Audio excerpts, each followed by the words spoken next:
Hello guys, good morning. Update ako sa sa dugo ko. High blood talaga si Inday Tabis. Nako, high blood sa mga utang, mga tao. Guys, tingnan niyo guys ang update ko ngayon, September 29, 2024. Ang update sa dugo ko. Mag-BP muna ako. Oh, wait lang guys, mag-BP muna ako. Grabe guys, kagabi, nag-update ako kagabi, nag-BP ako kasi umaga lang pati gabi mag-BP ako. Yes, bumaba na siya guys. Salamat guys.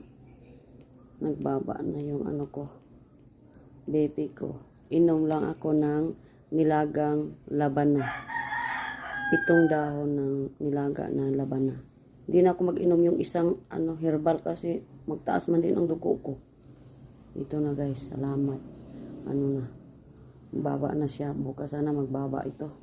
Kasi para